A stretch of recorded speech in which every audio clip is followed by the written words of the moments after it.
Hello, I'm Brian Kelly, Rosamond, California. Today is the 23rd of February, 2022. This is my first post, not counting the introduction. The topic is our fork in the road. Every day we find ourselves at multiple forks in the road of our path through life, probably hundreds every day. Some are simple forks with two or maybe a few paths. Some have more possible paths than we can immediately count. What's for dinner? What's on TV? Some forks are navigated by the individual or the immediate family, while at the other end, some are, in one way or another, negotiated by the multitude. Some affect but a few people, while some affect an entire country and even the entire world.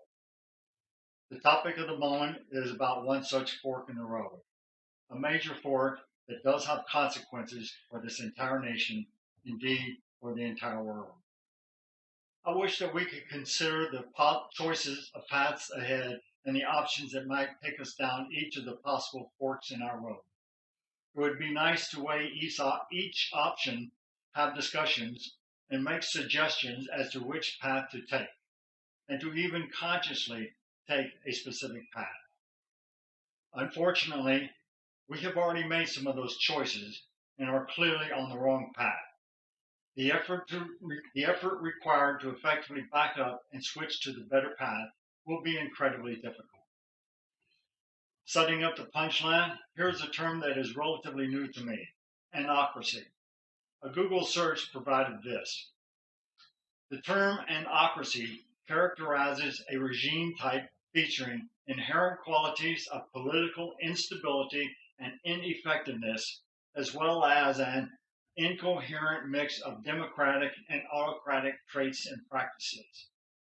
These regime types are particularly susceptible to outbreaks of armed conflict and unexpected or adverse changes in leadership. Another term is semi-democratic. This was found next to anocracy. It is reserved for stable regimes that combine democratic and authoritarian elements.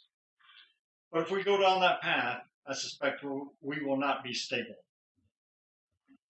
Back to our topic. That fork in the road where we have taken the wrong path is a choice between maintaining our democracy and going down one of several paths to some type of anocracy, some type of semi-democratic government, or possibly an outright dictatorship.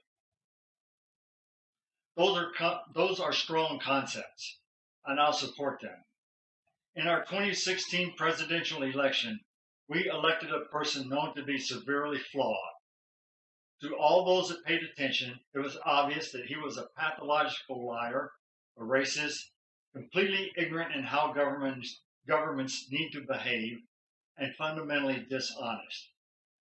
The list of disqualifying traits is extensive, but here are two more traits that demonstrate we are on the wrong path. He wanted and still wants control of the press, to be an absolute censor. He wanted and still does to close down on the media that he declares to be fake news, which really means anything he does not like. Just to be certain, that directly opposes the Constitution and the first of what is known as the Bill of Rights, Amendment 1. I quote it now. Congress shall make no law respecting an establishment of religion or prohibiting the free exercise thereof or abridging the freedom of speech or of the press or the right of people to peacefully assemble and to petition the government for a redress of grievances. This candidate did and still does want to destroy the freedom of the press. He has said it on multiple occasions. Is this what we really want from our elected officials? And maybe just as important, he said over and over about his opponent, lock her up. He solicited chants from his crowds of exactly those words. He wanted and still wants to put his opponents in jail. How dare they oppose him? Never before in our history has any politician gone down that path, but now we have. And after he repeated that phrase on multiple occasions, we elected him. We are on the wrong path. He has saved his highest praise for dictators such as Vladimir Putin, Xi Jinping, and Kim Jong-un. He even stated that he wanted the kind of respect that Kim Jong-un received from his staff, knowing full well that Kim executes those who are in his disfavor, at least once with anti-aircraft guns, just because he said so. Do you want a president that desires that kind of respect, that desires that kind of power? He has even doubled down on that. News reports from February 13, 2022, are that he contends that the supposed behavior of those in his disfavor was punishable by death at a stronger time. He has gone way beyond locking her up to executing her. Is that the type of person we want in the White House? Consider what this tells us about those that follow and praise him. While in office, he referenced the bad behaviors of shithole countries.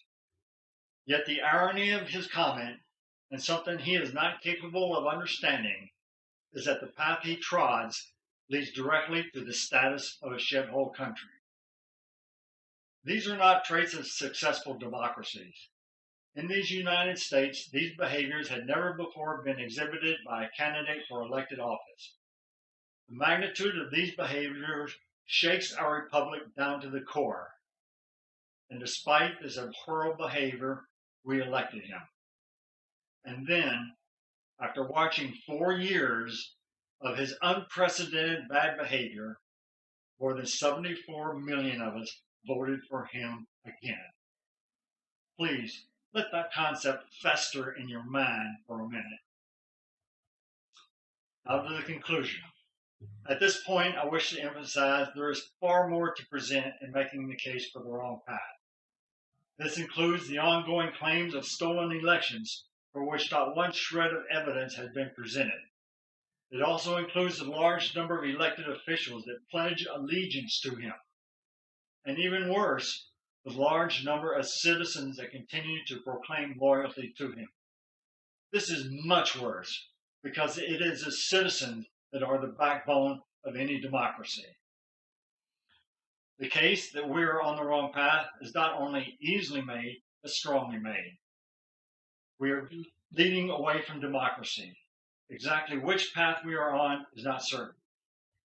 The reason for ending here is that I, personally, have other fish to fry. Not larger fish by any measure, just other fish. The next installment will be on the era of history now referred to as the Enlightenment, the years between approximately 1600 and 1800, which includes the writing of our Constitution. That age exemplified some of the fundamental tenets of conservatism. Bad behavior was exhibited then.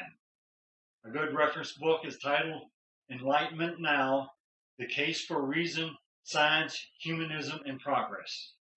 The author is Steven Pinker, and it was published in 2018. Now a few questions are posed to you, dear viewer or reader. Have you any new items that might enhance these concepts, this essay, podcast?